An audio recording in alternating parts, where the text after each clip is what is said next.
Do it. All right, let's do it. Here we are on the Gill Athletics Connections podcast. Thanks again for joining us.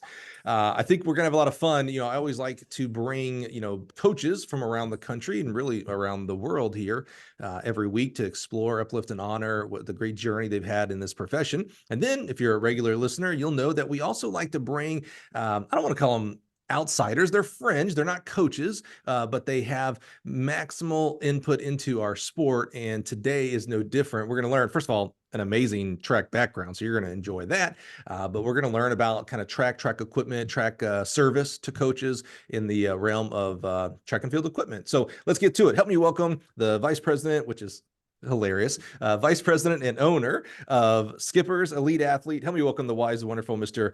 Greg Skipper. Greg, how are you, my friend? Doing well. How are you?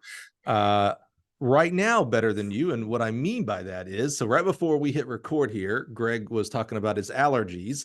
And, if you've been to Oregon and maybe specifically Eugene, dude, how do you guys do it? Like, I was going to say you would all build up immunity, but obviously not. Yeah, I've made it through the whole spring just about until this morning. And they hit me this morning, and it's like, wow, great timing. We got this going on. And Right.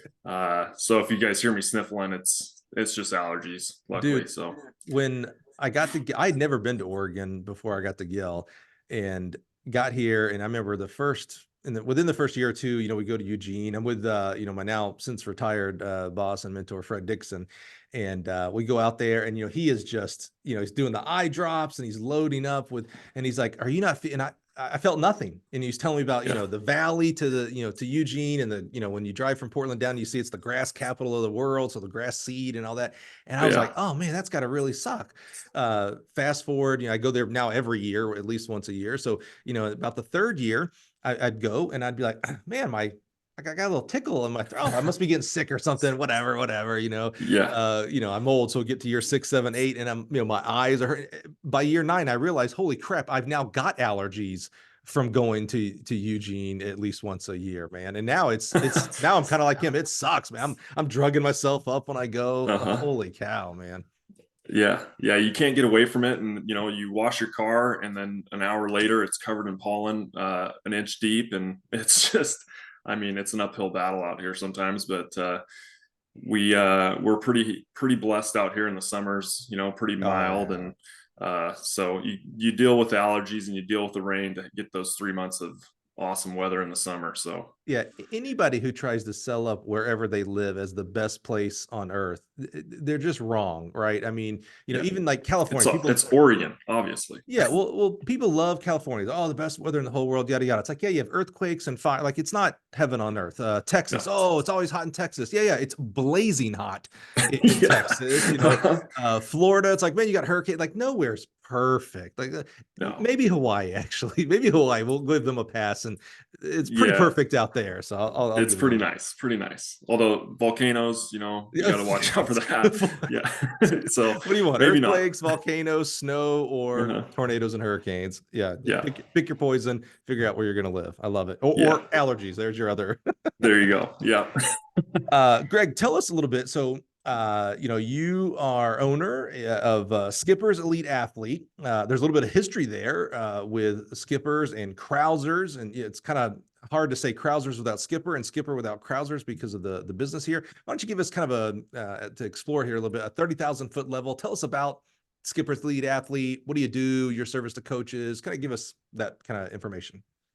Yeah. So like you mentioned, we took over the company from Krausers in March of 2020. So right before COVID hit, but actually Mitch Krauser, Ryan Krauser's dad, started the business. I'm not exactly sure what year he started it, but he got into the supplement business and then started selling track equipment a little bit later on. And 2020 came around and Ryan was doing a lot of traveling for worlds and different training. And I think Mitch had been gone a lot and put a lot of weight of the business on Lisa. And I think Lisa, I don't want to speak for her, but she was kind of getting tired of doing everything. And so he and my dad were on a conversation or on a phone call and having a conversation about it. And long story short, my dad's like, well, would you ever sell it? And he's like, no, I would never sell it. never sell it. About 15, they hang up the phone. 15 minutes later, he calls back and says, "Wait, are you serious? Would you buy it?" My dad said, "Yeah." So I think they struck up a deal right there on the phone, and That's funny. the rest is kind of history as far as us taking it over. But like I say, we took over 2020 March, and we do, mostly track and field, 90% track and field, but we touch a little bit in volleyball and soccer as well. And we just try to, provide the best service that we can to our customers. And, we're in track and field as well. My dad's got his track club, Super Thrower Track Club, which has grown from 4 kids back in 2014, I believe he started that. Actually, it might have been a little earlier than that, 2012, 2010, something like that. 4 kids to now up to 94 kids. So Wow. all the throwing disciplines is what we coach, and so I feel like we provide a service for coaches from coaches. We know kind of the intricate details of what coaches are looking for, because we're there and we're testing products and we're doing what our customers do every day. So I think that kind of separates us a little bit from others, but that's kind of our story, and we're just, chugging along. So staying busy. I love that. And we're going to get into your history because it's quite fascinating. But I'm always, when I first started learning, it first started with the Krausers when I got to know Mitch. And I, shame on me, I need to have Mitch on the podcast, by the way. I love him. And if you don't know, so obviously, maybe I shouldn't say obviously, maybe you've heard of the name Ryan Krauser. Mitch is his father. The Krauser family, uncles, brothers, sisters, a huge tradition. When I first met you, Greg, I'd known the name and known a little bit, but then, through meeting you and mom and dad and talking about kind of an equally family track heritage, give us kind of like talk to us about the Skippers. I think it's uncle and brother. You remind me, you guys have an amazing track background in the Skipper family. Tell me more about that. Yeah, so my dad was kind of the first to start it. He went to the University of Oregon on a football scholarship, and then converted football and track, but then went full-time track, I think his junior year, throwing the javelin for the University of Oregon. And then his younger brother, Art, was a javelin thrower at Oregon as well, NCAA champion in the javelin, former national high school record holder with the old rule jav. And then their youngest brother, Tommy, was a 6-time NCAA champion in the pole vault for the University of Oregon, and was a world competitor for a long time. And then I just kind of followed through the footsteps, and I was a hammer thrower, so I kind of broke the mold a little bit. But yeah, I mean, track's been in our family for a long time, and my dad and his brothers just kind of did it for fun. That was like they worked construction their whole lives, so from the time they were really little. And so when my grandpa got him a javelin, that was what they did for fun, was go out and throw javelin at night after they got done working. And that's just and only in Oregon. Yeah, only in Oregon. They'd be setting chokers and pulling logs, and then after work they'd go and throw javelin. It was just what they did. So Tommy was your cousin? Is that how that works out? Well, no, it's actually my dad's youngest brother. There's a 20-year difference between my dad and his youngest brother. So Tommy. I was thinking Tommy was Art's son. That's not. They're brothers. Well, Tommy is Art's son, but Art Senior's son. So Art Junior is. Thanks for adding to the confusion. Got it. Yes, okay, absolutely. So so Tommy, your dad, and Art, brothers. Yep. Got it. So yeah, there is a huge gap there. Although Tommy, I'm kind of dating myself here. Tommy's, because he's older than you, right? Yeah, he's let's see, he's 8 years older than I am. Yeah. So he's 39, 40. I was going to say he's got to be close to 40 now, which again dates me because I remember watching him compete when I was here at Gill. So yeah. That's amazing. Oh, that's awesome. Well, I love it. Again, I hope he doesn't listen to this podcast, but Tommy was the freak of the family for sure. he was, if he does listen, because here's what I always thought about Tommy. We had him on the cover of our catalog one year. he was the Dean Cain of track and field, meaning he had the Superman look, not just the physique, because he was a big time decathlete. So, yada, of course, just the way the hair, the face, it was like, oh, Yeah. this dude's going to play like on Smallville one day or something, Yeah. Superman for sure. Yeah. Yeah. You And he too, could do Greg. You too, anything. Greg. You too. You Oh too. You yeah, too. yeah. Yeah. Especially the physique as a hammer thrower, Absolutely. Yeah. Yeah. I appreciate that, Mike. That's right. Yeah. I forgot. I was like, oh crap, I'm being recorded. I gotta say, you gotta, honor my guest. Yeah, you too, Greg. Yeah. Yeah, absolutely. Okay, well, let's use that to kind of lead into your actual story. So you already mentioned you're a hammer thrower. So how does a kid growing up in Oregon, even in Oregon, we still don't have hammer as a high school event, but you're certainly, I don't want to say surrounded, but you're around track and javelin specifically. Talk to Yeah. us about high school. What events did you do there, and how you got going into to Oregon? Well, I had an interesting combination of events that I did in high school. I mean, I did the standard shot discus, and then I threw the hammer as well.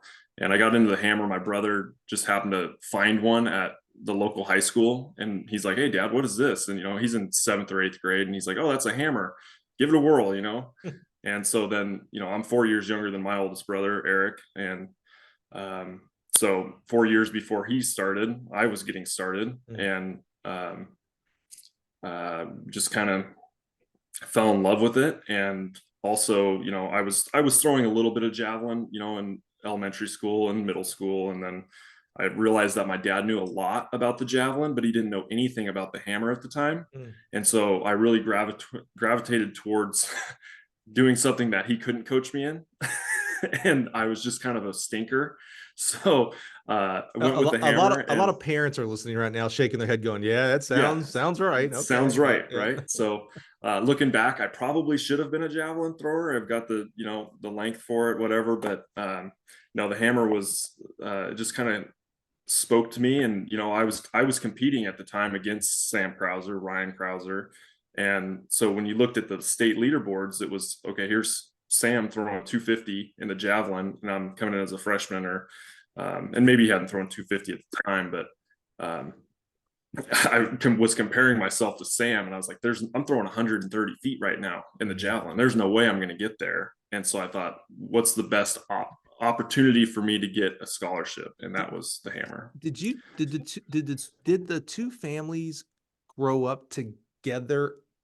Like, did y'all, like, was there friendliness? And yeah, absolutely. So in 2001, my dad's brother Art passed away in a plane crash, and through mutual friends, and I think Dean had helped Tommy with some discus work when he was doing the decathlon, and they got hooked up that way. So my dad, I don't know exactly how the story goes, but he and my dad became, Dean, which is Sam's dad, became friends. And so then we started training with them a little bit. And then Ryan and I became good friends, and we're training together in high school a little bit, and competing. I mean, we came up through USATF, from the time we were in 5th grade, I think, like 4th grade. Like, that's what I was wondering. Like, so when you have like this, I'll call it rivalry, whether it's like actual or just I compete against them because they're at a local school or whatever, that's one type of relationship. And then there's like, oh, we become friends, we're boys because, we have a lot of the same common interests and, roughly the same age.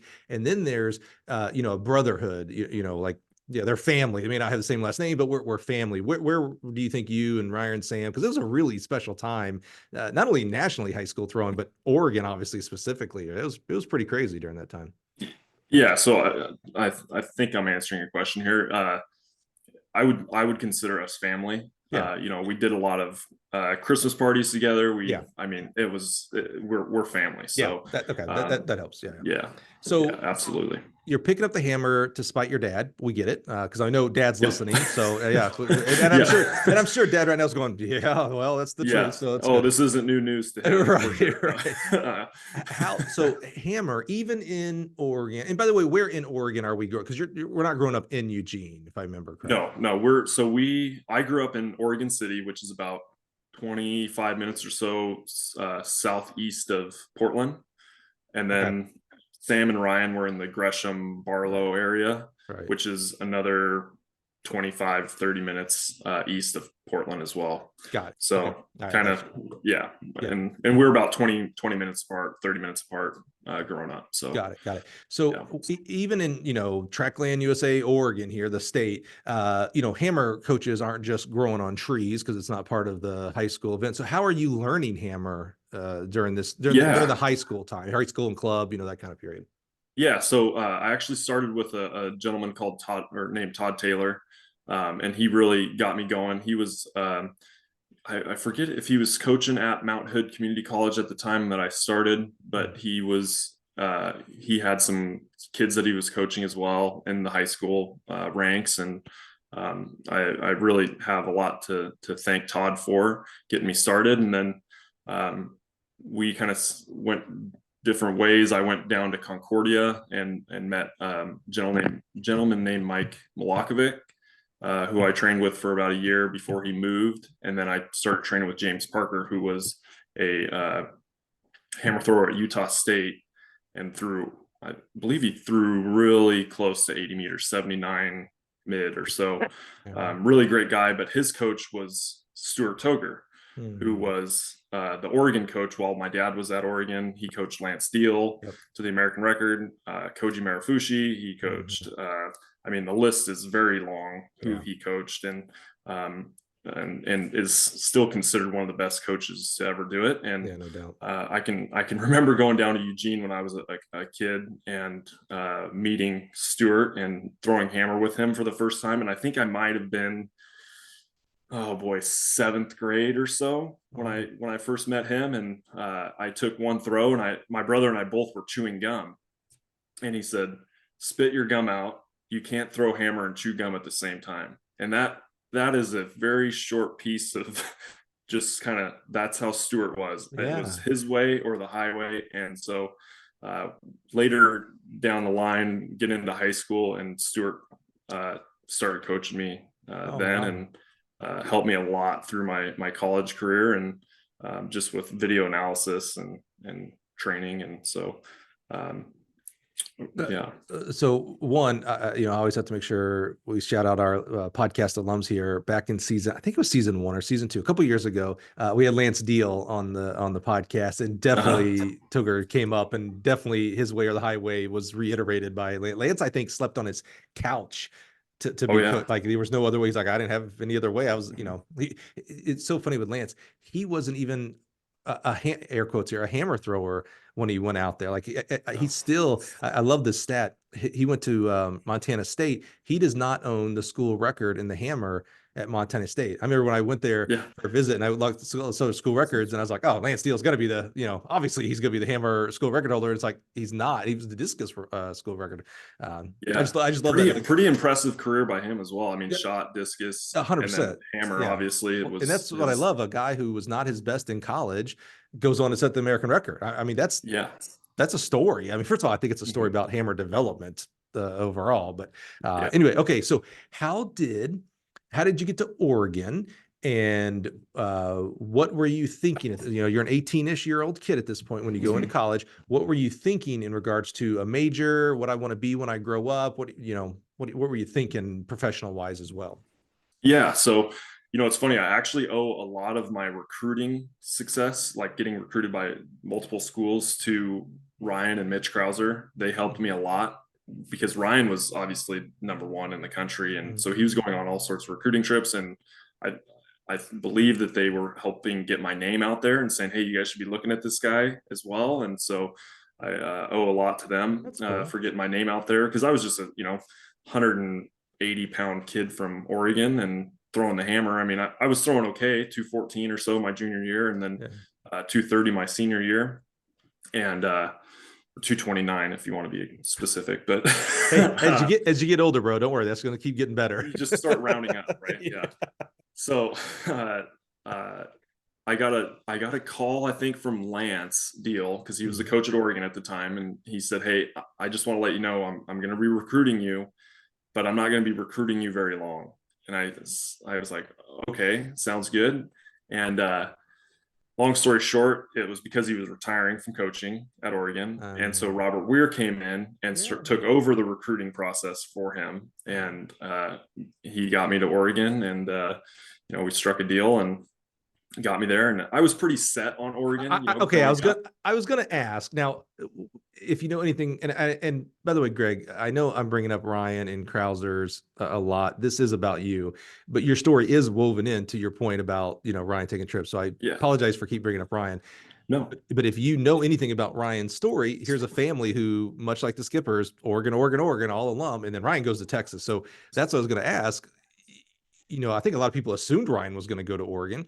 I assume people assumed you were going to go to Oregon. Was it you got to really screw this up, Oregon, for me not to come here? Or, well, there was a scholarship percentage that I had to get. Sure. And it was it took some dealings to get to that number. And Vin Lanana at the time, I owe a lot to him to get me out there, and I'm really thankful that he made it work. And I have a lot of respect and gratitude for Vin and Robert Weir as well. And I was open to anybody, really. I almost ended up at Arizona with Craig Carter. He was recruiting me really hard, and I think that would have been a good fit at the time. And then also Coach Maynard at UCLA, that was going to be a good fit as well. He was another Stuart Toger athlete, so I think it would have fit really well. And David Dumble at Arizona State, all those guys brought me out, and I have a lot to be thankful for. And I always kind of wonder what my career would have been like had I gone somewhere else, but Oregon really was my home, and I wanted to stay close to my family. And so it wasn't a done deal, but it was, they were in the lead from the start, at least. Yes. Yeah. And, the other schools just had kind of an uphill battle, I think. And not saying that they couldn't have gotten there, but Oregon made the deal too sweet that I couldn't resist. So see, I would have been out of, I have a lot of respect for those guys because they kept at it to recruit you. I'd have quit. I mean, look, man, you're going to Oregon. What are we talking about? Well, and that's what I mean about Ryan and Mitch helping me is I think a lot of people just assumed, and they were like, no, he's a free agent. Oh, so, good point. His journey helped your journey with that, because a lot of people could have said the same thing, like, Ryan's going to Oregon. What are we doing? Why are we wasting this money? And it's like, no, Ryan was open to some other things here, academically, etc. So absolutely. So what were you academically? What were you thinking about? As you're looking at schools and colleges, what were you thinking about doing? Well, it was funny. I wanted to be I had a lot of different options or routes that I wanted to take, and one of them was a pilot career. So that's why Arizona stood out to me. As I mentioned, Art passed away in a plane crash, and they built an airport. My grandparents have an airport out here in Sandy, which is about 40 minutes east of Portland. Wow. So I was always really, really interested in aviation. And then I was also interested in physical therapy. And so I was kind of looking at all these schools for these different things. And I was also interested in business. And so, Oregon's got a really good business school. And so that's kind of what won me over, and ended up going that route of business and economic as my major. And using it every day. So, thank goodness. I don't know if it's different or / special because of the hammer, but it strikes me the quality of people that were coaching you, everywhere from, Lance Steele recruiting to a Robert Weir, who, come on, that one of the top coaches around. Everywhere he goes, those guys and gals get better. Robert Weir is amazing. He talked about, even working with Stu Togar, who's just, hashtag legend, for crying out loud. Do you look back now because now you can't, I don't know if you could have sensed it while you were in it. Maybe you would with Stu, because, everybody reveres him, but could you see, the type of people and not only the quality of coaching that they brought to you, but also the quality of character that they had? Could you sense it while you were in the moment going through college and high school, or maybe you can only reflect that now as a 30-plus-year-old, I think I was so spoiled out here in the Northwest because, we also had Mac Wilkins, and then Mac is good friends with Wolfgang Schmidt. Oh, So, nice. and then Yeah. Tom Petranoff was out here doing clinics and things. Good And point. so, I mean, Brian Krauser as well. Mhm. And um, yeah, I mean, I was so spoiled growing up with the coaches and the former athletes that were around me Yeah. that I I think I maybe took it for granted when I was younger, but now looking back, yeah, I was so spoiled with Yeah. that, and just all the influences that I had growing up. Yeah. Um, yeah, I was really fortunate, but I mean, talking about the legends of the sport, yeah, Yeah. I was around all of them growing up. So Because I think about, my son is seventh grade, and he's doing track and figuring things out, and he's doing more throwing than anything else, which it's awesome. I love that. And I was like, man, if I could get him to someone who knows the hammer today, like to start learning just the base, turns and things like that and yeah, releases. It's like, oh man, but I was like, but who would I go to? Like I have two immediate people, like Mike Turk at Illinois State and JD here at Illinois. Like, okay, those guys make sense, but they're super busy as well, by the way, with their own athletes and such. And then I'm like, okay, the list falls off there. I don't know of certainly my local high school coach does not know the hammer. Like I just don't have options, if you will, for that. And it just struck me as you're talking about all these people. A guy who threw at Utah State, an 80-meter guy is just hanging around in the region. It's like, what? How does yeah, where does that yeah. come from? It's kind of crazy. It really is. I Yeah, mean, yeah, 80-meter guy, James Parker, hanging out in the yeah, Portland area, going to chiropractic school, and it just yeah. happened that he was able to coach me and Right. um, a little bit there, and then he really opened the door, I think, for me to get coached by Stuart, because he brought Stuart up and said, "Hey, I need." I don't know if he said, "Hey, I need help," or just, Mhm. "What's your opinion on a couple things with me?" Um, but and I feel bad. I should have brought this up a little earlier too. I owe a lot to Eric Whitsitt as well, Mm. and Eric is one of my good friends Mhm. now, through my professional life, and I owe a lot to him Yeah, because good he dude. really. I mean, after Robert left Oregon after my freshman year, and I redshirted my freshman year, Eric took me all the way through college. Ah, So okay, good. Eric was a big supporter and a Yeah. big help, and yeah, he's a good buddy now. Yeah. So yeah, Also a Gill podcast alum. So Eric yeah, was of Oregon, was of Illinois State as well, and now at University of Tennessee. And we have a guy, a teammate here who would also say similar things about Eric. Tim Glover, who was a javelin thrower for Eric yeah. back in the day at Illinois State. So yeah, Eric's touched a lot of people, and I'm not sure he gets the due that I think he deserves sometimes. He's kind of, and he's not a low key guy, so that's not it. No, I love you, Eric, no. because I know you're listening. Yeah, But yeah, I think some people overlook the accomplishments, the improvements his athletes have made, because that's the thing that always astounds me about his athletes is whether they come from making up numbers, a 30-foot shot putter, they will end as a 45 shot. I mean, they will always get better under yeah. him. And then obviously it's taken many people such as yourself to All-American status and big time conference scoring. So tell us about your time at Oregon, how'd that go? Now it's one thing throwing hammer. I'm gonna call it recreationally, and what I mean by that, it's not the high school event. That's what I mean by that. Yeah. And now it's like, okay, it's your primary event, and probably maybe you did some other events. Talk to us about your college career.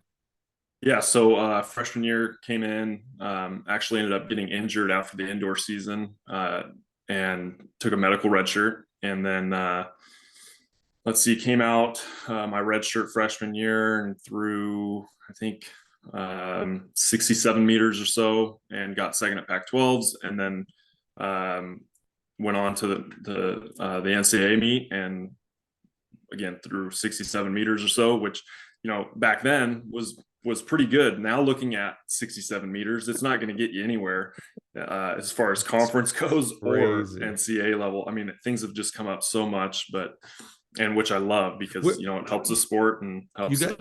helps You the event. you threw 67 and got second your freshman year. Did you look, because when we're recording this, conferences just happened. Did you look, where would 67 put you in Pac-12? Did you You know look? what? I don't think Yeah. I would have even made finals. Oh, is that right? Oh Yeah, man. I haven't looked, to be honest with you. I didn't look at the Pac-12, the full list of the conference. Keep going. I'm going to look it up. I never do this. I'm Yeah, actually check it going to look out. it up But while we go. You keep going. let's see. After that, went on the next year to throw 69 meters, and again, second at Pac-12s. Those dang USC Trojans every year, pretty much had somebody to kick my butt. And there's, you want to talk about the great hammer coaches of the country, Dan Lang. Oh and my he's gosh, one of the best. love him. Yeah. And actually really wish I would have taken him up on his offer to move down to LA after college and throw for him a little bit. And but let's see, after, Don't feel too bad for yourself. 67-64 was 7th place. okay, hey, at least I Yes. made finals. Yeah, 68. Mason Strunk from Oregon was 6 at 68.5, and then former super thrower Mason Strunk. Oh, is that right? Oh, yeah, one of our you kids said super thrower, and I was like, what is that? Oh yeah, the track club. Yeah. We're gonna get into that. Club. Oh, that's cool. And then 67.5, and then 66 high. So yeah, you've been comfortably in 7th. To get 2nd place, you got 2nd place as a fresh off. Now to get 2nd place, of course, our friends at USC, they're 2nd. Yep. At 74.5.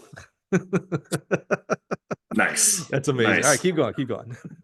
So let's see. Through 69, my sophomore year was, let's back up. Freshman year, I was fourth at NCs at 67 meters or so, which again, probably wouldn't make finals. Oh, no way. Right. And then sophomore year, 4th again at NCs at 68, 69. And then finally made my first indoor nationals my junior year. I think I threw 73 or so. And that was an interesting meet. We ended up winning the team title that year, but I think I was in 9th place or 10th place, maybe, going into the 3rd round. I had just thrown, it was at Arkansas. And so if you've ever thrown at Arkansas in their indoor facility, the wall is kind of misleading as to where the middle of the sector is. And so when you're throwing the weight, you kind of get discombobulated a little bit. And so I had thrown one off the wall and then I had thrown, just kind of taken a safety throw. And I remember Robert Johnson coming over and saying, you better get it together because we need your points. And I was like, yeah, check Raj, I got it. I'm on it. And so ended up making finals by like 4 inches or something like that.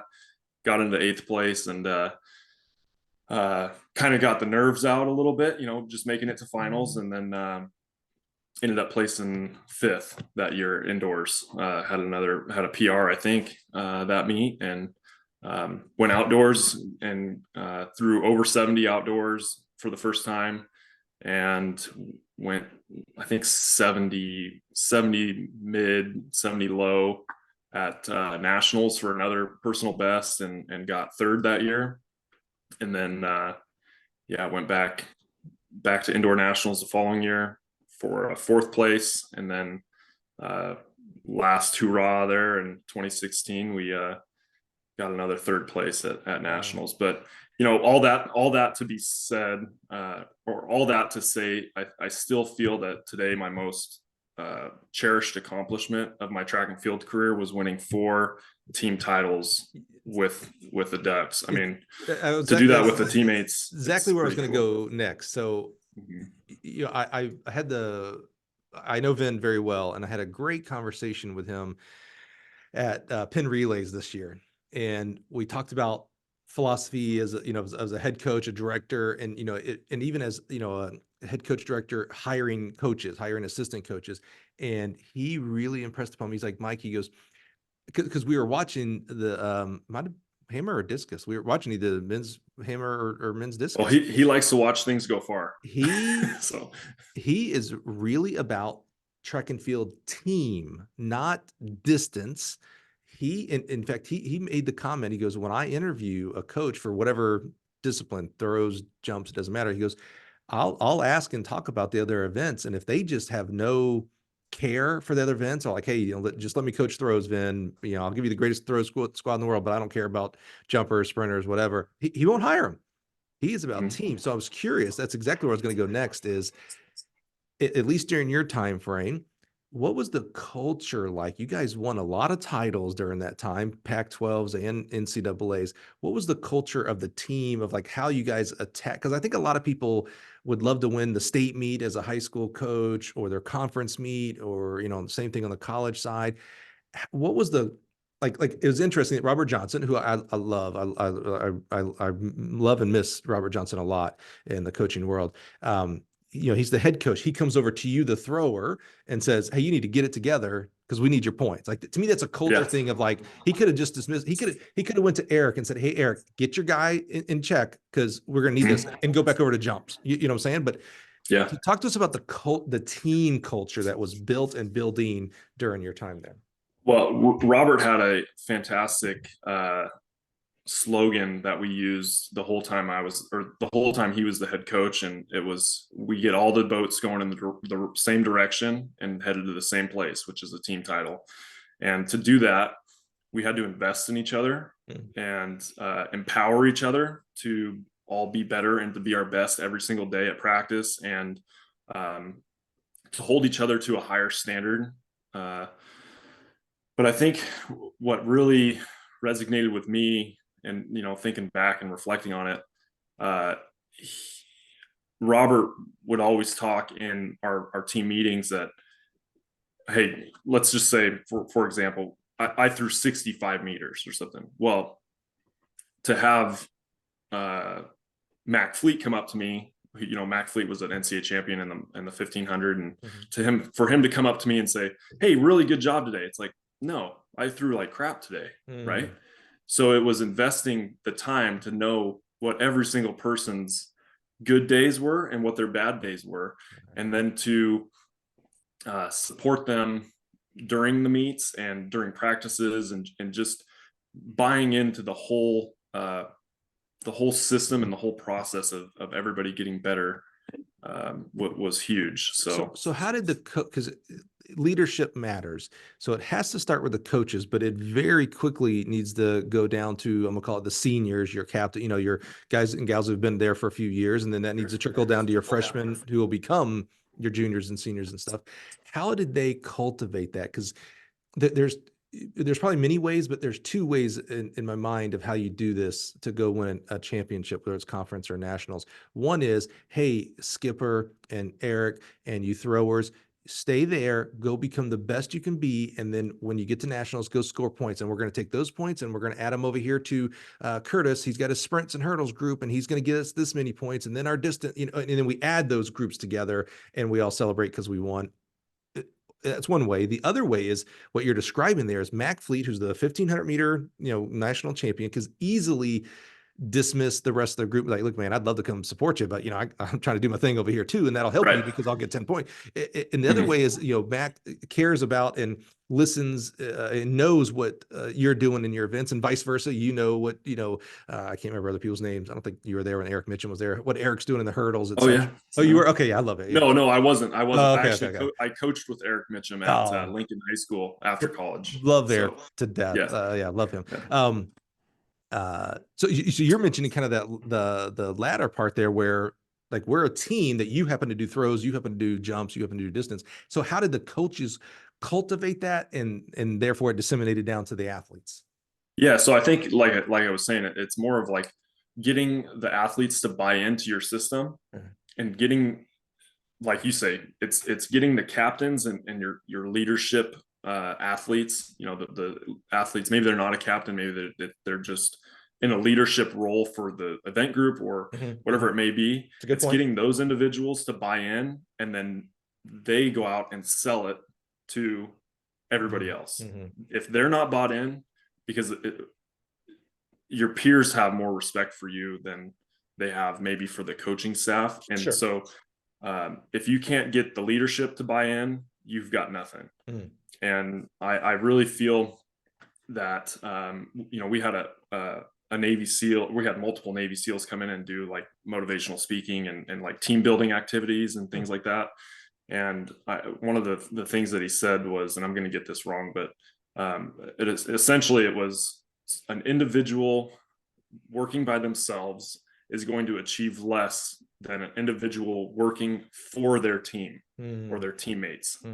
So if I went out and I was just throwing a hammer by myself and I was in my own world, I might have only thrown 65 meters, Right. but I knew that I had Mac Fleet, Trevor Dunbar, the list can go on for miles, but Sam Krauser, I knew all these guys were putting in the work. Yeah. And if I wasn't going to put in the work, I was letting them down, not just myself, but them too. I've used, and we've had this on the podcast before, the example in track and field of, we typically use like a quarter miler. I don't say oftentimes, but it's not uncommon to have a quarter miler that will split super fast on the 4x4 and won't even come close to that in the open. And it's like frustrating. Like, why don't you just run the same way? And it's like, oh yeah, when they're in the open, they're running for themselves. When they're on the relay, they're running for the name. Like, oh my God, I got to get this baton to the next person, or I got to, so you'll see that. Like, it's not uncommon to have faster, like way faster splits than you do in your open. What I hear you describing is, okay, take that philosophy and how do I put Greg Skipper, the hammer throw, on the same air quotes here relay team is what we're talking about with Mac Fleet, the miler. Like, and that's hard, right? It's easier with a 4x4 team. It's like, hey, boys and gals, we got one thing to do here to run a mile in 4 segments. Here we're trying to mesh throwing with distance, with jumps, with sprints, etc. Like that's the real, how do you figure that part out, Yeah, we were different event groups, but we were one team. It was I knew Mac, and I don't remember Mac's PRs at this time, but I remember Mac, when he'd have an off day or he'd run really well, it was, hey, nice job, or hey, what the heck was that? What are you doing? Are you guys in a heavy training cycle right now? What's going on? Like, why did you run so poorly? And I'm just using that as an example. I don't think I ever told Mac he was running poorly, but Mac's listening right now going, whoa, bro. Yeah, whoa. I love Mac and miss that guy. But our audience is track coaches. How important, how much did it mean when Robert, and he was the head coach, so maybe you can give us an example of Eric doing this, Eric the throws coach doing this to a sprinter, or Curtis the sprint coach doing this to the throwers, etc. How meaningful was it for the jumps coach, in this example, Robert, to come to the throwers and know what you're doing, what place you're in is important? How important was that as for team? I don't want to call it camaraderie, team moving forward, goal setting. Yes, I think it was extremely important, and it was something that I didn't really notice as much when I was there, but looking back on it, I think it was extremely valuable. We oftentimes had, for instance, like in our team meetings of the week, we'd go over who set PRs, school records, or who made the school all-time list. And it would always, like, I would read for the distance runners, right? So I would be congratulating them on their great job. And then a distance runner would come up and congratulate the throwers on their PRs and their school records. And so that way you had everybody coming together, and you meshed the event groups and really set a precedence for buying into the system and buying into that team perspective. If you're that deserves a rewind, like whatever app you're on, maybe rewind that. That's interesting. Because, in my head, we all, for me at least, I'm a visionary guy. So every time you're talking, I'm kind of playing the movie when you're telling a story. So I'm visioning, in a auditorium type, and Robert gets up there and, hey, our jumpers this week did X, Y, and Z, and Eric gets up there and says, Greg did this, blah, blah. And you're saying that, first of all, you went to athletes. Greg's going to come up and talk about, here's the PRs and the top 10 list, et cetera, that are that's interesting. I mean, that's and I really feel that that's what meshes the team more so than the coaches. The coaches, I mean, everybody's whatever. The coaches are the coaches, and I agree with the athletes. I agree with you. I agree with you. I don't want to say, but I'm gonna put the asterisk on it. That is what I mean by that asterisk is that is what I'm asking. Like what examples? Because that has to come from a coach. A coach had to direct that. If a coach would have said, hey, who wants to talk about the distance runners? A distance guy, everybody would be like, hey, Mac, you get up there and talk about it. No one just intuitively would have said, hey, why don't we have Greg do it? And Greg, well, he's a thrower. What do you mean he's going to talk about the distance runners? So the coaches had to direct that. I agree that it's more powerful that the athletes did it versus the coaches, but the coach had to direct that. Like, that's real cool. Like, that's real, like, tactical. Like, someone's listening right now saying, "Man, I'm just, I do the things, Mike. I'm the head coach, distance coach, but I go and watch the jumpers, and I go and I watch the throwers, and it's still, we're not there." First of all, bravo for doing that, because not every coach is doing that. That's great. Here's another way. Now, maybe instead of you as the head coach giving out all the accolades at the end of the meet, maybe you start with your assistant coaches and doing this. I'm gonna call it the mix up. Maybe your jumps coach gets up there and says, "Hey, I want to congratulate this person on the throw squad and this person on the distance." And then, because on the high school and even on the college level, we're trying to build up leaders. How to now get your youngins, your athletes to do that. I've never heard that. I'm sure it's not only Oregon, maybe, I don't know. But I love that. Like, that's a real cool culture building, leadership building activity there. Yeah, yeah, it was good. I mean, who are you going to listen to more as a, just say as a 18, 19-year-old kid? Are you going to listen to the coach that you listen to all day long and they're just jabbing around, Right, talking right. about whatever? Yeah, Or are you that's going to right. listen to the guy that you look up to and Yeah. you want to be like, who's just set the school record or who's What just made did the top 10 list? what did you think the first meeting, whether the first meeting, you tell us which story you want to tell, the first time that you, like, "Hey, Greg, you're going to get up, here's the list, you're going to get up and tell the team about distance," or maybe the memory for you is the first time you got there and they're like, "Hey, we're going to go over the distance accolades," and one of your thrower teammate, and you're like, what's Joey doing, man? What's he gonna do? Yeah. Because that's It different. was Sam. It was Sam Yeah, Krauser. yeah. What did you think when So that first happened? I was like, well, I remember when I first read, the stats for the Yeah. week, it was, I think I forgot how to read, because you're in front of all your peers and it's like, well, don't screw this up, Right. And so it was pretty nerve wracking at first. And I had about zero public speaking experience at the Sure. time. So that was pretty nerve wracking, but I remember watching, everybody else do it and thinking I was listening intently and I cared about what they were saying. Mm. And I valued what they were saying as well. So, Mm. um, yeah, like I said, it's just a good way for everybody to buy in Yeah. and get on the same page. So, I imagine you personally learned a lot more about, we're using the throws, you being a thrower and talking about distance example here, that you learned more about distance as well. It's like, yeah, Mac ran 3:45 for the 15. It's like, well, that was top 10. Holy, that's pretty fast. yeah, I never thought yeah. about that. Like, you had to For a kind of, distance school, yeah, I was like, oh, yeah, wow. To get the top 10 list at Oregon in the right. distance, I mean, okay, wow, nice. Yeah, That's that's really awesome, cool. So, Yeah. you've done several times something that, some of us, most of us go through and we never do. And you won a team title. That's a big deal. Talk to us about that first one, when whether you guys knew it before the 5,000 was over, or maybe it came down to the 4x4. Talk to us about, like, when you finally realized, holy crap, we're going to win this thing. What was that like? Because for someone who contributed to that. Yeah. So it's funny. I'm going to back up just a step. I think it was 2012. We were sitting in a team meeting, and I bring up Mac a lot because I feel like Mac was a big influence on the team and a really good leader. And they put up on the whiteboard a date. It was like 1980 something or whatever. And they're like, "Does anybody know what this is?" And we're all like, "No." And they said, "This is the last time we won an outdoor championship."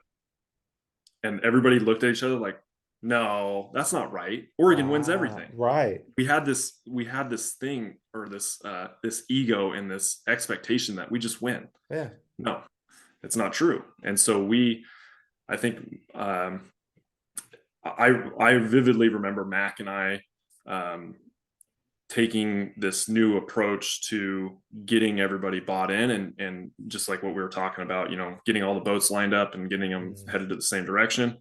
And so for all this work to lead up to, I believe it was 2014 when we won outdoor nationals that year. I remember Darrell Hill from Penn State coming over and saying, "Gee whiz, is your guys' whole team here?" I mean, we had people in every single event, and if they Yeah. even if they didn't make even if they didn't make finals, they were in prelims and they were showing the Duck uniform in some capacity. And I think that just helped us feel confident that we were going to win this meet no matter what. And we ended up, we had Edward Cheserek. He helped a lot. A little bit, sure. Yeah, a little bit. Obviously, I think he won. What did he win? The 3 or the 5 and the 10 or something? He won whatever he wanted to win. Yeah, exactly. So we ended up setting, the NCAA record for most points scored that year, or for most points scored ever at the NCAA championship that year. And it was really special. I don't remember when it really set in that. I think actually it was when Mac won the 1500. We were like, oh, we're going to win this. Yeah. There's no way that anybody else is going to beat us this go around. So that was really cool. That was really special. And to do it at Hayward, in front of the hometown crowd, and to do it in Old Hayward, our Old Hayward. Oh boy, we're not even going to get into that. Yeah. So. Yeah. So, I mean, it's always fun, we do all the NCAA championships, and I've gotten to see a lot of after the 4x4s, and they do the trophy presentations, and the winning team gets the caps and they hand the trophy, and I love that because I'm very track coach focused over athletes and stuff, so I'm always focused on the coaches, and you can just see this, like it's kind of like this from the outside looking in, this amalgamation of emotions. One, there's obviously very positive cheering, like we won. Winning is fun. There's fun. That's an emotion I see a lot in these coaches' faces. There's some relief, because it's such a long season, and you're dealing with so many athletes and travel and recruiting, and so there's a little bit of relief, like, oh, it's over, and thank goodness we ended up on top. A lot of gracefulness. It's really special and meaningful when I see those celebrations. It's really something else. So I always wonder with the athletes. Go ahead. Yeah, track is interesting though, because you win the NCAA title. Okay, well, what's next? You've got Olympic trials, or you've got US championships. So it's like, okay, back to the drawing board. How do we peak again in 2 weeks? And how do we get healthy, or how do we get back to this form that we had today, or earlier in the week? Did you keep for 2 weeks? Did you keep throwing after you graduated, after eligibility? Yeah. Mm-hmm. How'd that go? I threw at the Olympic trials in 2016. Had the worst meet of my life. I had the best meet of my life at NCAA champs, and then however many weeks later, my body was shot. Yeah. Why do you think that? I think it was just I really don't know the exact reason why. I think I was just worn down, and and the battery was just empty. Yeah. But I think to what we just talked about, team affects that as well. Because you see this, I try not to use hyperbole, but I am going to use quite often here, where you'll see someone who was we'll just call them a stud in college, and then they go into the trials, and whether it's in the scenario we're talking about here, where 2 weeks later, 3 weeks later, whatever, or we're even talking about years later, I think it's whether you're on a relay or not. So you weren't on a relay, but you were still throwing for the University of Oregon. Your team, Mac was counting on you. King was counting on you. Everybody was counting on you for points, just like you were counting on them for points. When you go to the trials, even though you're at Hayward, so you have that home, like very familiar. Heck, you might have still even been wearing your Oregon uniform, for crying out loud. But I was, you knew this wasn't for Oregon. Mm-hmm. No points were going to happen. No, quote unquote, no accolades for Oregon. This was whether you qualify for Team USA or any other team they might have been also picking from there or not. And I think, and I understand, I get it. I think there's an emotional. I don't want to call it a letdown. There's just a difference of who am I competing for? In the case of at nationals, at college nationals, I'm competing for Oregon. Some people compete for their family, etc. I think when you're all alone, with this is 2-3 weeks later, but again, 2 or 3 years later, you're all alone. Man, that's tough. You're doing it for yourself. That's not fun. At the end of the day, that's not fun. Yeah, it was. I mean, it was fun. It was definitely fun competing at the trials, and it was an experience like I never had. That was the first time that that they threw the hammer on the infield. It was during one of the off days, and man, to get the slow clap going from the very first throw, didn't ask for it or anything, and to have that hometown crowd just losing their mind and the energy that was in the stadium, it was awesome. That's I mean, cool. that was fun. I just I don't know what happened. I had some of the best practices of my life leading up to the trials, and I think for me personally, I think I'd thrown a personal best with one of the training weights that week, and I felt ready to go. And then that morning, it was just like, it's not it. So it's tough. Yeah, but a really good experience. Like I say, awesome to throw on the infield and get to say I did that, and to get to say I threw it at the trials as well is a pretty a good thing to be proud of, I suppose. So. Yeah, there's a good number of people that are listening right now. They're like, "Yep, I never got to compete at the trials." So it's definitely a heck of a fraternity to be in. That's for sure. So what did you do after college and before we went to Skipper's elite athlete? What'd you do in? Yeah. So my mom's brother's in commercial real estate. He was a broker in the Bellevue, Seattle area. So I went up and did an internship with him, and was I really liked it, really enjoyed it, and ended up moving up there for a couple of years and doing commercial real estate under him for a few months before he went on to become a developer in Seattle and the whole Northwest region, essentially. So worked for him for a couple of years, and then went and moved back to Portland and tried my hand at commercial real estate in Portland. And I thought it would be an easy transition, and it wasn't. I felt like I was going to have a lot of connections in the Portland area, and it just didn't work out that my connections had a lot of commercial real estate. So then the opportunity came up to purchase a business, and I helped my parents with the purchase and kind of running things during COVID. And then we brought my mom on in 2022, I believe. She's been with us for on working for Elite Athlete for about 2 years now, and she's crushing it. And I'm really proud of her for all the work she's doing. And she's pretty much running the show now. So, still taking orders from mom. I get it. Oh yeah. Yeah. It was weird, when she first came, she had never done anything like what we're doing, with Elite Athlete. And so it was me teaching her a new skill. And we have a lot of fun. It's been awesome working with my mom. And so, yeah, she kicks butt. A lot of times we'll have head coaches on the podcast here. And I know, with our audience that there is a good percentage that want to be head coaches one day. So, we talk about, well, what's it like? What was some of the, what was something that you thought was going to be easy, but was actually hard? What was something that you thought was going to be hard, but it was going to be easy? I'm fairly certain that there is a segment of our audience that may want to own a business one day, whether it's track related or not. Certainly there are listeners who have their own training business, private coaching and things like that. And that's a business. You may not sell might necessarily sell a physical, tangible product, but you sell a service, and that's a product.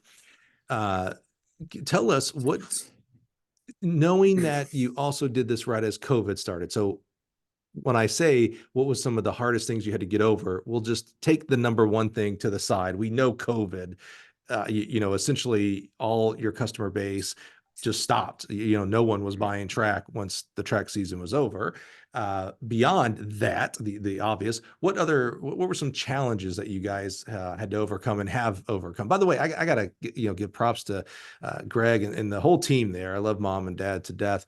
Have done a phenomenal job. Mitch did a really good job as well, and Greg and team have just come and just exploded it, man. They do an absolute great job serving our coaches around the country. Never have coaches calling and complaining about no follow-up, things like that. It's always like, I kind of consider Greg, I don't think he knows this, kind of the bulldog. Like when someone calls and, we refer him over to Greg for service and things like that, like it's done. Greg's going to get the person taken care of. I mean, they're just amazing at service. So I just want to give that props to you Well, I and appreciate the that. I team there, appreciate because I that. know you strive for that as well. So, Yes. you're getting that done. So what was, some of the challenges? Because certainly there are challenges owning your own business. That's a beast. Yes. Yeah. Well, and then to jump into something that we'd never done, and especially myself, I came from commercial real estate, which is totally different, Right. business side. I think one of the biggest challenges and something we're still learning is inventory. I mean, Mm. just keeping inventory, keeping things in stock, making sure you buy enough Yep. before the season starts and before the busy season really starts. Mhm. And I mean, we doubled our inventory this year, and it wasn't enough.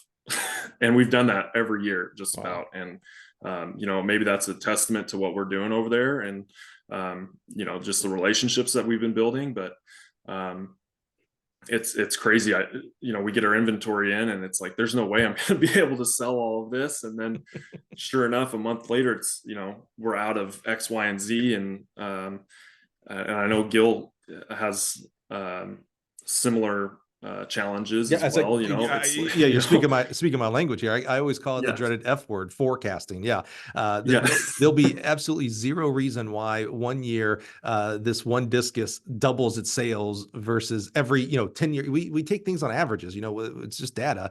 And we'll look at the past 10 years. It's like, man, this thing's only sold 500 units every year. And for some reason, this one's 1,000, and there's Yeah. zero data, like why this one year, this one day, it makes no sense. And then No sense. and I get coaches, coaches, you're worried about your athlete and performance, and so when you call and you're sold out of it, I understand you get upset. I get it. Trust me, I wish we had it. And then Greg, you can talk about this. We'll get sometimes where someone's like, well, why don't you just have 1,000 in stock at all time?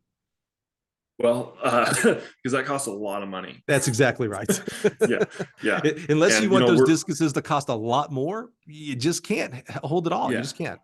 I can't do it. And it's, I've got a limited budget to purchase our inventory, and I usually exceed that budget anyways, and just try to push it. Mhm. And then hope for the best, which maybe isn't good business practice, but I don't push it a lot. I don't think they taught push that the in boundaries. business school at Oregon. No, they did not. No, they did not. That was more of a reserved approach, I would say. But you have to. I mean, you have to push what you're doing and push. You can't, if you settle for what you did last year, you're never going to grow. And so that's my take on it. And it's been working out. But again, I think that the biggest key to our success has been the relationships that we've built with the coaches, and being able to service them the way that we do, and just also maintaining expectations too. It's clear communication across the board, making sure that if something is back ordered, or if something's going to be a little later than expected, just making sure to communicate that to your customers. And I think that goes a long way with them, versus, it's the day before it's supposed to get there. Hey, is this going to be here tomorrow? Oh no, it's back ordered another 2 weeks, and so that's a big key to making sure that everybody's happy. So you serve so many coaches and programs out there. Can you think of, and I'm going to give an example so that you can, because I'm putting you in the spot here, so you can think of pick the right ones. You got lots of these stories. A real fun memory that you served a coach and served a program. For me, I'll give my stories because you can start thinking about the ones you want to tell here. Greg, there's two. One is, it was really special. I joke, half joke, not joked about, we're not going to talk about old Hayward versus newer Hayward. But I was a big, I shouldn't say I was a big part. I was a part of the process with New Hayward Field. I was intimately involved in that side for, the equipment from our side. And, it was special because we built, I was out there. You were welding and grinding. Yeah, and I had my shovel, and, a man of many hats. 100%. Yeah. Zero hats. It was awesome to be a part of the process that built the #1 stadium in the world. Again, not having the argument of whether old versus new was better, et cetera, et cetera. I'm just saying I agree. It's #1 stadium in the world. Friggin' palace out maybe there. I'm biased. Well, and maybe I am too. That's a good point. But it was really special to be involved all the way down to, live my life on Twitter. I had a tweet the other day of a coach who had a picture of his athlete, and she had just qualified for state or set the school record. I can't remember which one, with a discus, and it was our discus, and was just like, hey, thank you, Gil. Like, it was, we got her this new discus, and we think that's what helped her to, set the school record and whatnot. And it was like, oh, and it was, I think it might have even been middle school, to be honest with you. And it was like, oh my gosh, like sometimes you have to take a step back and remember, holy crap, we're helping 13-year-olds do things that they never thought they could. We're helping a high school senior pick up the hammer for the first time, and they end up becoming an NCAA All-American because of the work that we do with hammer throws, hammer kit, whatever, et cetera, like that. And also at the same time, because very coach focused, is, we're helping coaches. This is the most important part. We're helping coaches affect young people, right? Like I coached for 10 years before I came here. And when I first came here, I struggled a little bit with my identity, right? Because I wasn't helping athletes. I was helping coaches.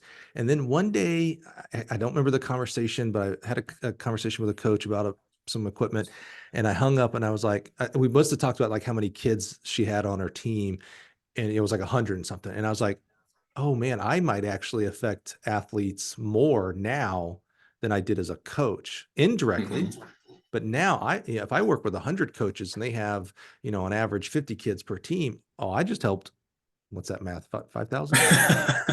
I'm from 5,000. Alabama, not Oregon. So, excuse my math skills there. But yeah, that's 5,000 athletes. And I talked to way more than 50, 100 coaches or whatnot. So, for me, that's fun. Like, I love seeing those stories. I love seeing those smiles. I love seeing when a kid, sets a record or goes to a meet that, they never thought they'd go to. That's cool to me. You've been in this now for several years, and I'm gonna call it more localized in the Northwest, although you do sell all the way through the whole country, but very much in your area with the relationships you're talking about. Can you think of any like just fun, like, oh man, you know what? When it's hard to come into the office some days, you know what? I think about this. Yeah. Well, a couple examples come to mind. I know just yesterday, actually, it came into the office and I got an email from a coach that said, "Hey, the javelin you sent me just got my kid to state, and it should qualify him for nationals. So we really appreciate it. He's loving it." And that is a good reminder of why we do it. Another good example, we did Kennewick High School, did a big hurdle order for them, and I think they were on a pretty good budget, and it was, hey, we've got some old hurdles that we need to replace, and so we just crunched the numbers and made it work for them, and now they've got a beautiful set of hurdles, and I think the kids are loving it, and the boosters are loving it. Yeah. And it just kind of brings up the whole program, and even if well, I just think that if the equipment looks good too, you're going to attract more kids to the program, and it helps grow the sport, helps influence more athletes, and get them maybe on a good path for life too. Maybe track and field can help them grow as a person and mature, and go down a different path than maybe what they were headed down before. So yeah, I agree. I yeah. think it's part of the puzzle. I certainly, even though I am biased as a manufacturer, I think that, the track equipment is the best part of the whole thing, but it's a part of the puzzle. Yeah, absolutely.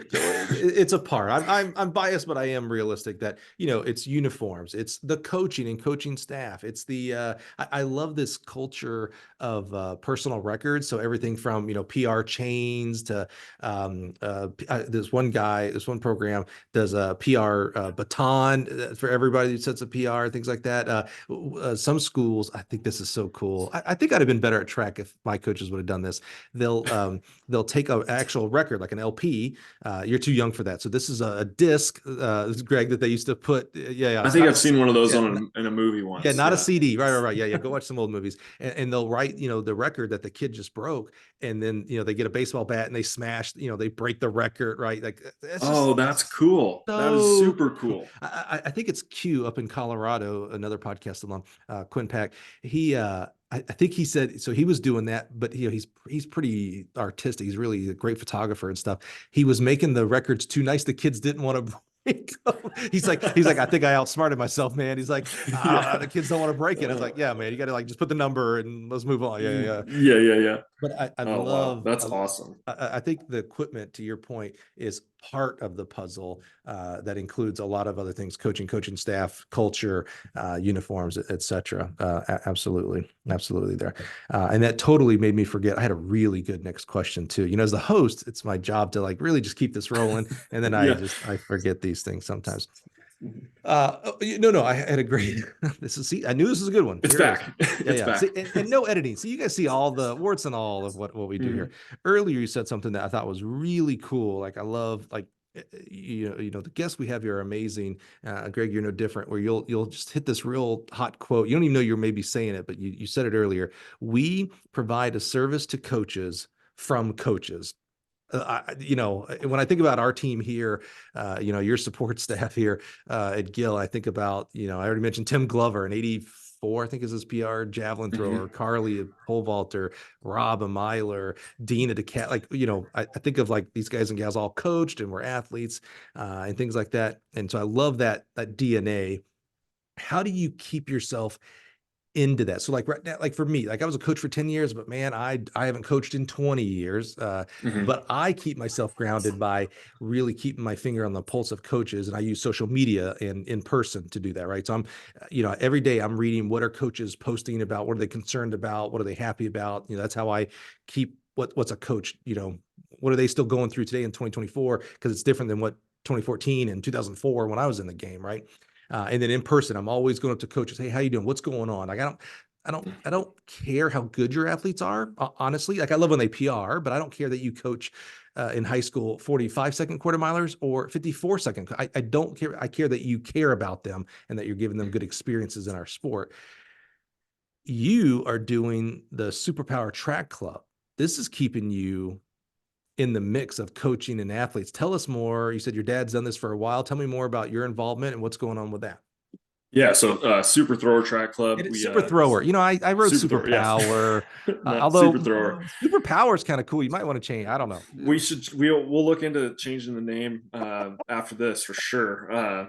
No, my dad got into it. He was coaching me in high school in the shot and the discus, as well as Mitch and Dean Krauser both had their kids that they were coaching, and then the three dads came together. So Dean, Mitch, and my dad Scott came together and created Super Thrower Track Club. And I think Dean was actually the official founder of Super Thrower Track Club, and just started out with this, I don't know, maybe 10, 15 kids back when I was in middle school. And that's what we went through USATF under, is the Super Thrower Track Club. And then when I got into high school, the three dads kind of went separate ways as far as like the coaching went, right?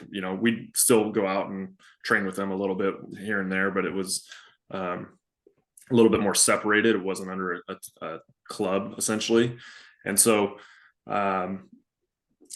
I think, what was it, back my junior year of high school, we got a new freshman kid in that was kind of a stud, and he wanted to throw shot put, and his dad kept asking, "Hey, Scott, will you coach my kid?" And my dad's like, no, I don't. I'm coaching Greg, and that's all I've got time for. Blah blah blah. Well, Bo Berceau was his name. He ended up going to the University of Washington to throw javelin and shot put, and his dad is a body and fender guy. And so this is, within a week's time, my dad says, no. And then my dad wrecks the car and says, "Hey, can you fix my car? I'll take it out on trade, and I'll coach your kid for the rest of his high school career."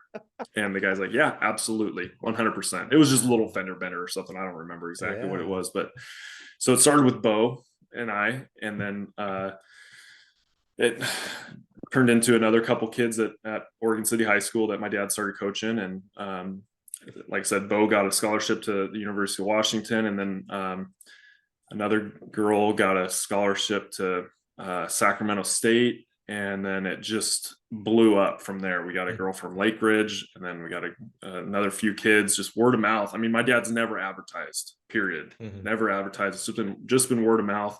And then we've got these t-shirts, Super Thrower Track Club t-shirts.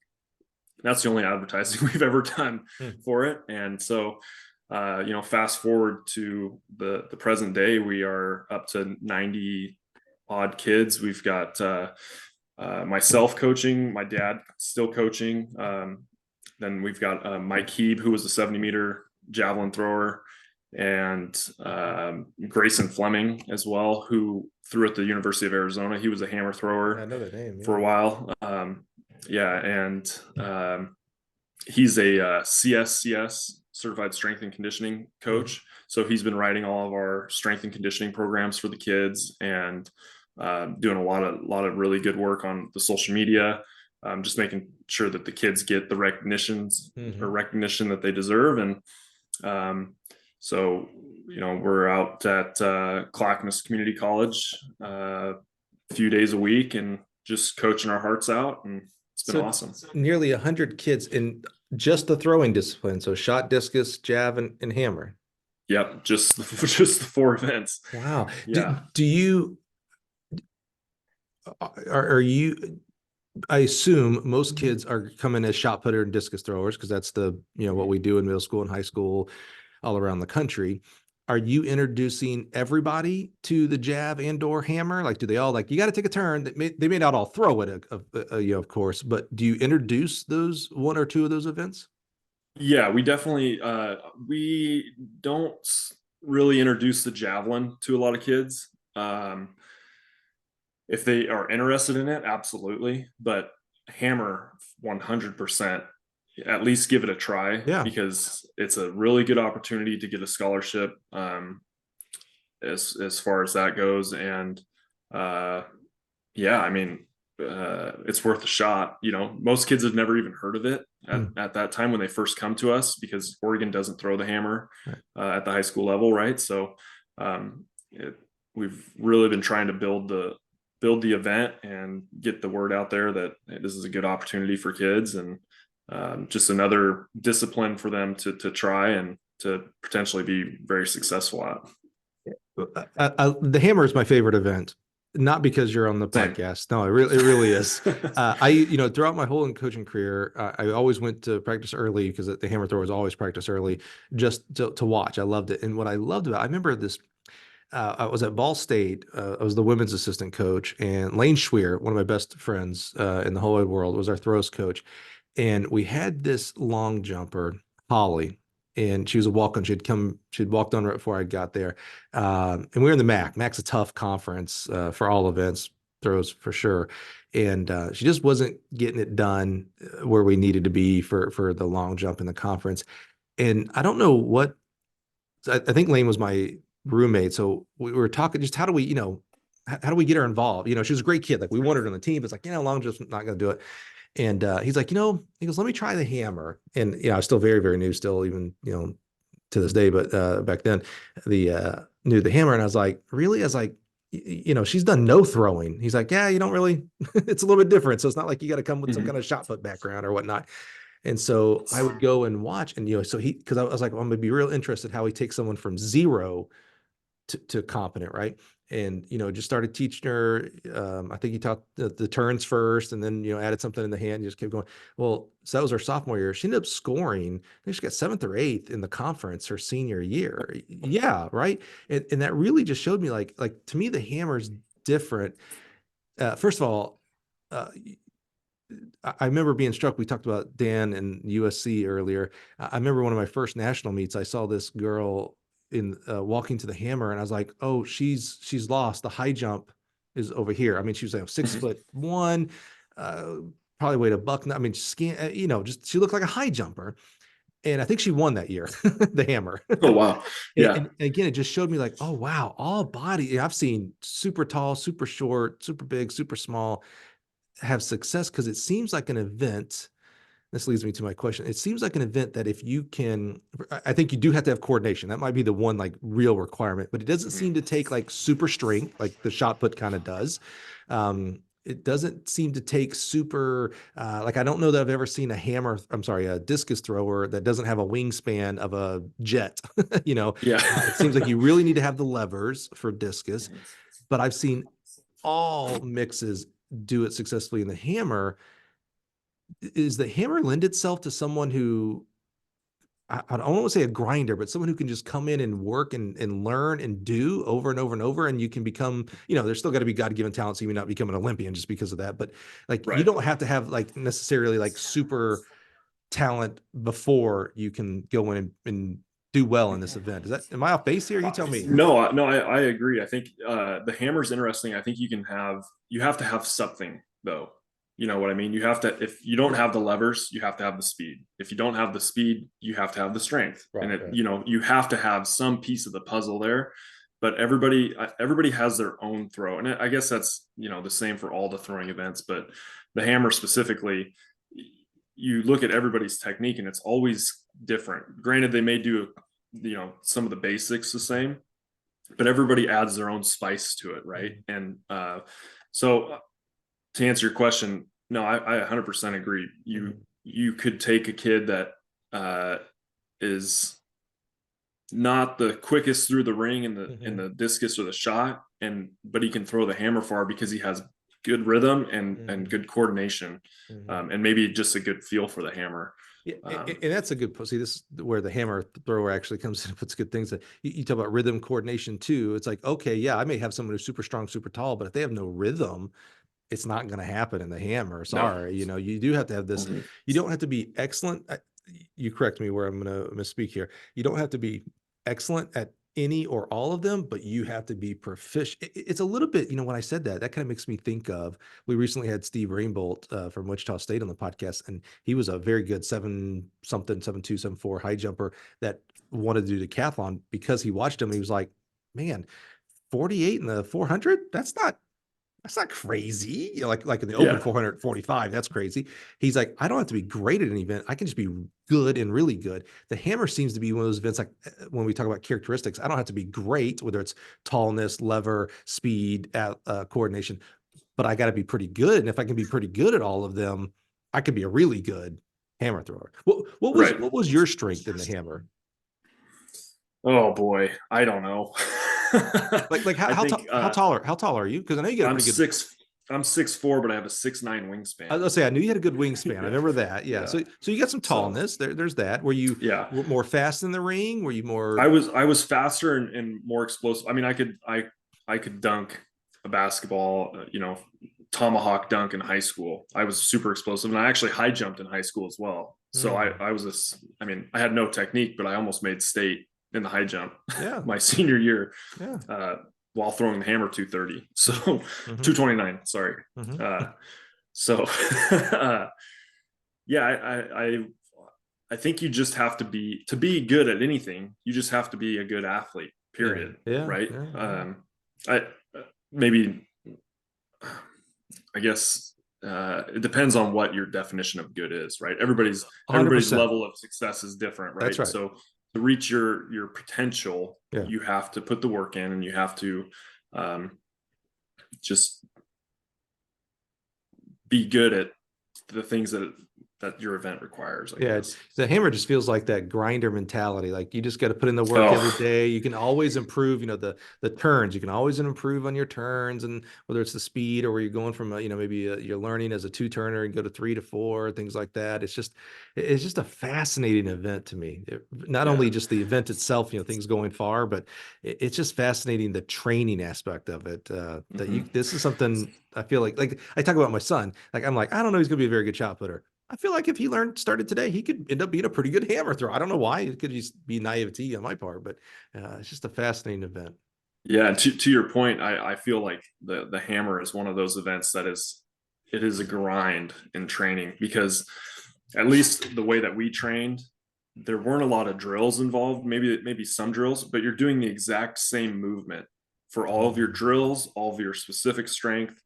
And it just gets to be kind of monotonous a little bit, and it's a grind for sure, because you're doing that movement a lot. And you're with Eric, so you flipped a lot of tires. Oh yeah, we flipped a lot of tires, pulled a lot of cars. Yeah, I love those strongman circuits, man. That was awesome. Yeah, I could see that. for any event, but for the throwers of, again, the monotony of just lift weights, go throw something heavy, lift weights, throw something. It's like, oh, let's go flip something, pull something. Yeah. I could see Yeah. the hammers, the physical hammers and things like that. I could see where that would it helps training. Cause I mean, God bless, you're out there every day. And by the way, you're out there every day. And if you're not doing the indoor weight, which is different than the hammer, by the way, you're not, you're starting in Labor Day. You're not even throwing to friggin' April, for crying out loud. So just keeping the motivation of like, I want to do my event. I want to compete, and I Yeah. can't. Yeah.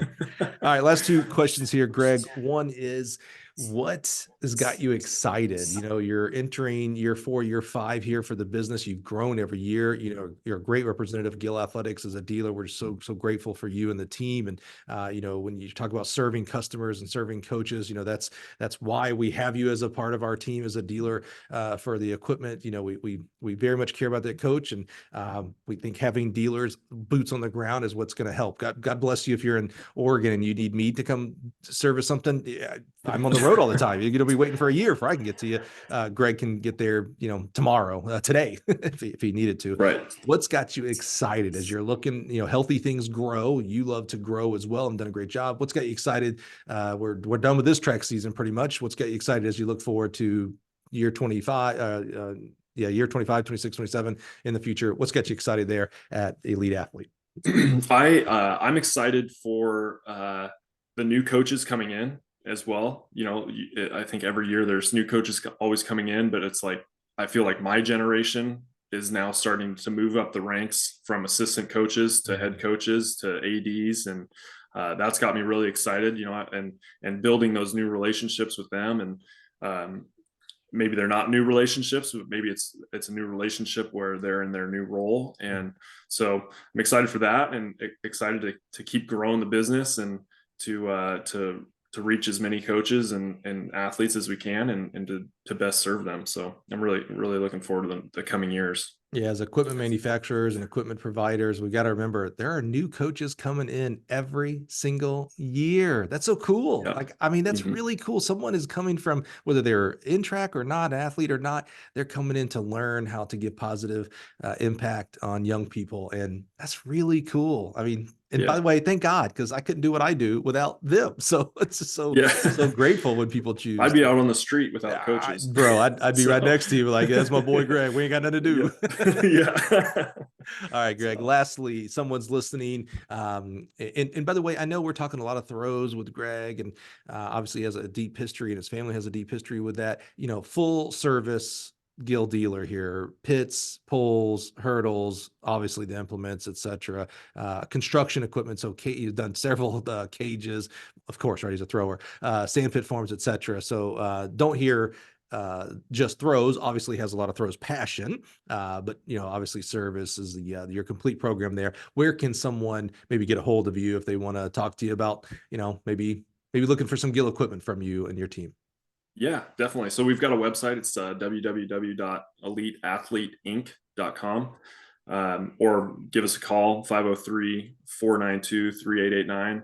And like I said, it's just my mom and I. So you'll either get me or you'll get my mom, Brenda, and we'll take care of you. And like Mike said, we're full service. So everything from spikes in the shoes all the way up to the poles you're jumping on and the pits you're landing on. So I love it. So literally, to me, the answer is always Google it. And I don't mean that in a facetious way, like literally Google Elite Athlete track equipment and you'll find them. And no automated system. You're going to get him or mom. Tell him you heard him from the podcast. I think that'd be kind of cool just for him to see, his time that he gives us here today is bearing fruit for him. So Greg, thank you so much, man. Awesome. I'm always humbled, when we get a coach on here, because, it's not an easy podcast to do. It's a, call it a 2-hour commitment to do the podcast. And so whether it's off season or in season, I'm always amazed that they find time. It's no different than you. You're in the middle of your season and you're servicing a lot of the different coaches and programs that are out there, and just so grateful for that. So grateful for your time. We actually had this scheduled for like a month earlier, and he was like, look, man, I'd love to, but I am busy. And you know what, as the manufacturer, and he's our dealer, I love hearing that, by the way. Like that, I think he knew that it'd be like, oh, okay, that's cool. That was a test. Good job. You're out there. You're getting it done. I got all the time in the world. Exactly. That's what I'm like. That's scary, bro. Yeah. We need to talk. So Greg, man, I really am grateful for you and mom, the whole team. love that you guys continue to pour and give positive impacts into our young people with the throws club, the super throwers track club. Love that it's all through. I love, track and field is awesome. I love full track clubs and track teams. But there are some cool niches out there. We typically see it with pole vault clubs. So I do love that there's a throws club that people can go. And to me, the reason I love it is because I love that they're getting a taste of the hammer in the javelin if they want. Like, that's cool. For American development and collegiate development, we got to get more high schoolers. We got to get more 14, 18 and younger into the hammer early. We can't just be waiting and dependent on 18-year-olds to go to school and then learn to do the hammer. You're way, way, way behind the rest of the country. So anything that we can do to get young people in this great event, man, I just love that. So I love that you and your dad are still doing that and affecting young people positively that way. And, from all of us at Gill, we're so grateful. We are a dealer-based track equipment manufacturer. And so having you and your team out there to serve those coaches on a daily basis, man, literally couldn't do it without you. And just so grateful for what you do for us here at Gill Athletics, and grateful for our friendship that we've made over the past few years, man. Really, really proud of you. I was there on the ground floor with you guys when the whole transition, and just seeing what you've done personally, how you've grown into business and business ownership, man. Just amazingly proud of you, and excited for the future, because it's we're just beginning. I have a true feeling that you're just beginning, man. So grateful for you and grateful for your time. Oh man, thank you so much for having me. And hey, like I said, I'd be out on the street if it wasn't for Gil. So we appreciate you guys as well. No It's been Oregon awesome. grad is ever on the street, buddy. Let me tell you, that network is huge. He would have a job. So thank you guys for being here. I hope you enjoyed this podcast. We're halfway done, right? We published this in July. So we are halfway through season 5. We're cooking all the way through. Always want to give kind of a plug for 2 things. One, go back and look at the backlog, the library, if you will. This is season 5, so episode 260 something. So that means there are 260 something other amazing people like Greg that have been on the show, from Mouse Holloway to Dave Smith, Petros Kipriani, Diljit Taylor, Karen Dennis, one of my favorites. Just an amazing library of high school, college, club, professional coaches. Go back and check that out. And then the other thing that we did this track season that gained a lot of traction, and rightfully so, in the months of April and May, we interviewed one high school coach from every state, including Washington, D.C., to talk about how they qualify for the state meet. So when he was talking about Oregon not having the hammer, we knew this because we had the guys from Sam Barlow come to the show and talk to us about how they qualify for the state meet, what events they do, what's unique, what is maybe odd compared to other states. And it's been a real education for other high schools, for other coaches in other states to learn of how to maybe adjust their state qualifying process. Trust me, it's wildly different what we do in Montana than what we do in Florida, than what we do in California, Hawaii, etc. And it's just been a great series. So go back and check out April and May, one a day, every state, Alabama, all the way through Wyoming and even DC. So thank you for your time. Join us next week. We'll do it all over again. We're going to keep pushing through. We're going to finish season 5. And guess what comes next? Season 6. Thanks, everybody. Have a great day.